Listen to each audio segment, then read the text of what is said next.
Iqtisadi ösüşün köpürli häsiýete eýe bolmagynyň häzirki döwrüň möhüm şertidigini nagtamak bilen hormatly prezidentimiz islenlik işiň ýokary netijeleri besenmeligini belleýär.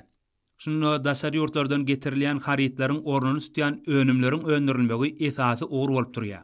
Şu ýörelgäni baş maksat edinýän toplumlaryň birem Türkmenistanyň Fenagatçylar we Telekeçiler Birleşmesiniň agzasy bolan Aşgabat şäherindäki Paragat hususy kärhanatydyr. Bereketli toprağımızda öndürilýän gök we miwe önümleriniň gaýtadan islenilmegi netijesinde dürli önümleri öndürmek bu kärhananyň esasy orlarynyň birine urildi. Alynýan önüme içerki wanlarda bolşýaly daşary ýurtlarda da islegleriň barha artmagy oň ýokary hilini tasdiqlaýar.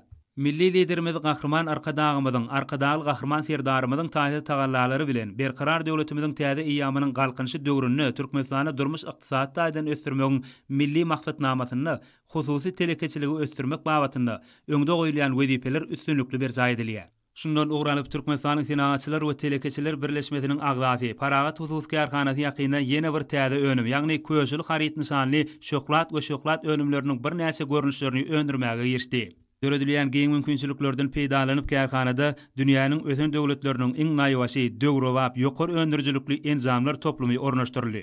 Paragat hususy kärhanasynyň şoklat önümlerini öndürýän önümçilik defgatynda işler iki salşykda alınıp barylýar we 40 goloy adam zähmet çekýär. Her salşykda 2 tonna goloy mal we guş eti gaýtadan islenilýär.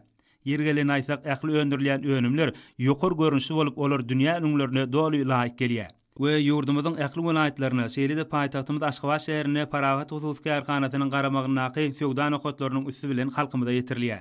Häzirki döwürde ýurdumyzyň işegurlaryna berilýän döwlet gollawlarynyň netijesinde hususy ulgamyň depkinli ösüşleri beslenýändigi, türkmen telekeçileriniň milli ykdysadyýetimize tutýan ornunyň barha ýokarlanýanlygyna şaýatlyk edýär.